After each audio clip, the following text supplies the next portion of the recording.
Hello, my name is Jodi Bowersox, and I am honored to be a finalist in the Colorado Authors League Awards this year. This book, The Mars Heir, is actually a finalist in two different categories, in romance and sci-fi. This is the third book in my Tripping on Mars series that started with Mars Madness and continued with Beware the Eyes of Mars. This is a humorous, suspenseful, romantic science fiction series. I think you'll find that it's a lot of fun. I'm going to read the synopsis. Leonardo Montoya never wanted what his grandfather left him, his resort on Mars. But now he has to accept his new role as CEO of Out of This World, Inc., or inherit nothing.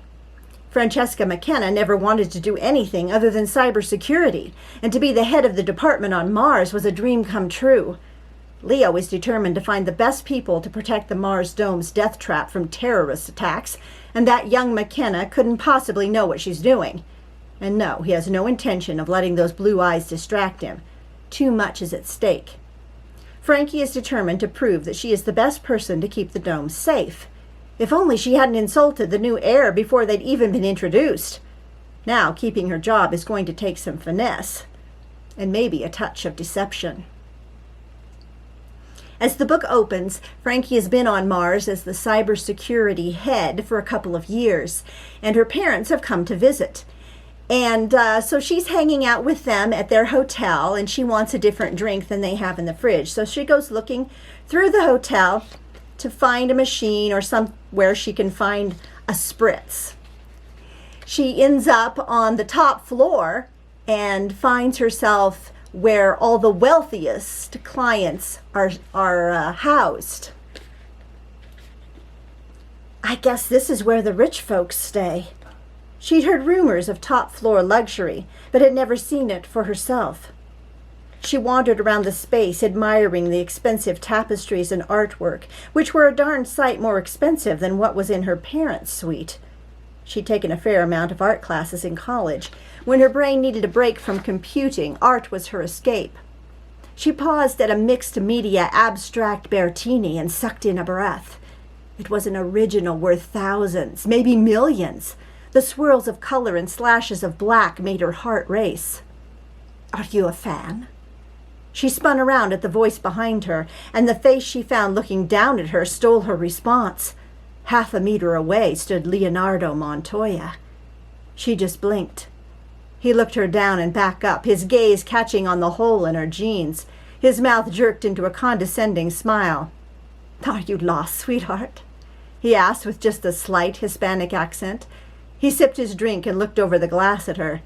My parents are just a floor down," she stammered. "I was just looking for a—" She swallowed. "A spritz." He cocked an eyebrow. "A spritz? Is that a new drink?" His dark eyes looked her over again, and a lock of hair flopped toward his eye. "You're not old enough to drink, are you?" Frankie gave him a perturbed look. "I most certainly am." He smirked and held out an impatient hand. "Let's see your ID." Frankie took a step back. That was one of the oldest tricks in the book. The guy wanted her name and address. She looked around at the 5 or 6 people, taking advantage of this ritzy lounge, wondering why Montoya was pretending to be in charge. Or was he pretending? Maybe he was so controlling he planned to have his fingers in every pie. She pursed her lips. If he put his fingers too far into her department, he'd regret it. When she didn't answer, he went on. "That's what I thought."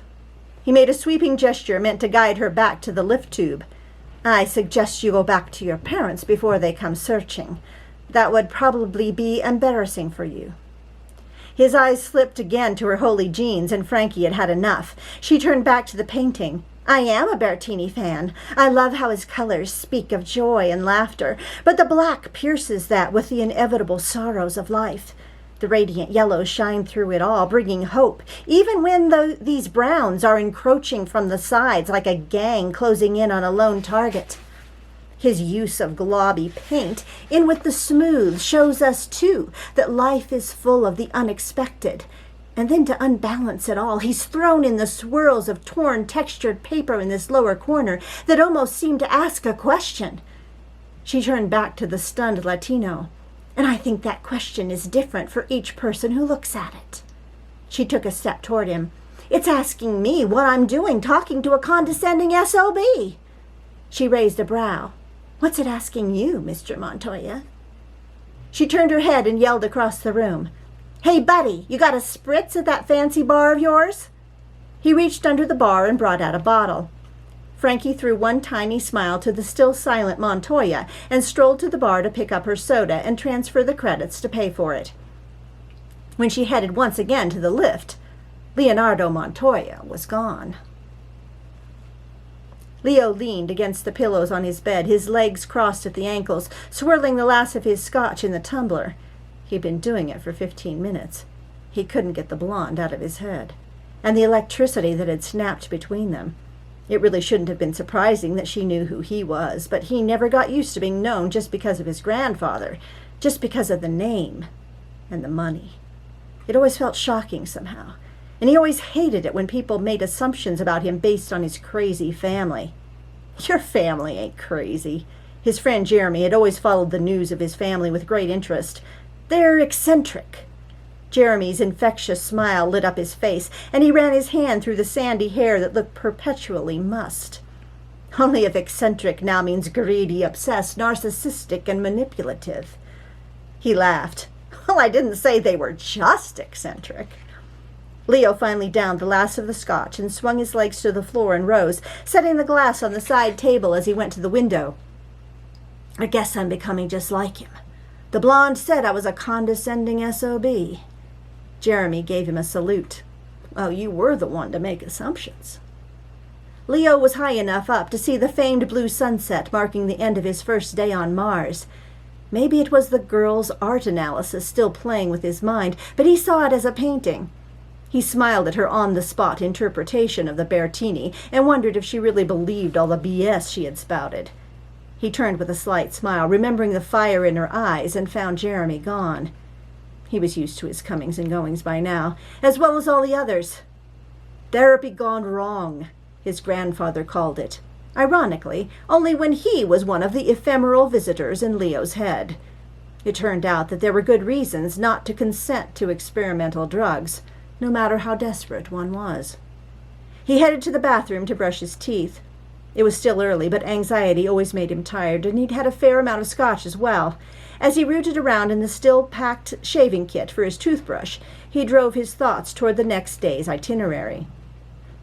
Tours had been planned for him every day for the next week. Determining the safety of this ill-conceived resort was his top priority, and tomorrow's was of the utmost importance.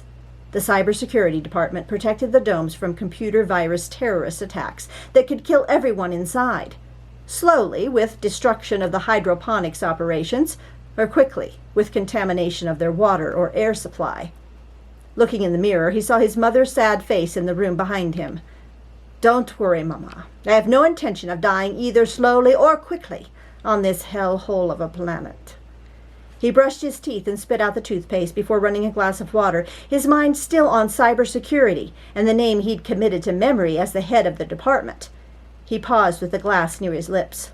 Either this Francesca McKenna will prove her worth, or tomorrow will be her last day working on the dome's payroll. Frankie, he could fire you! What were you thinking? Ella leaned forward on the sofa, her eyes like saucers. Frankie threw her arms in the air as she paced the small living area of Ella's apartment. I know. It was stupid. So very stupid. I hope you'll pick up the whole Trippin' on Mars series and have yourself a lot of fun. Thanks a lot. You can get all my books on Amazon or my website, JodiBowersox.com. That's JodiBowersox. Thanks for listening.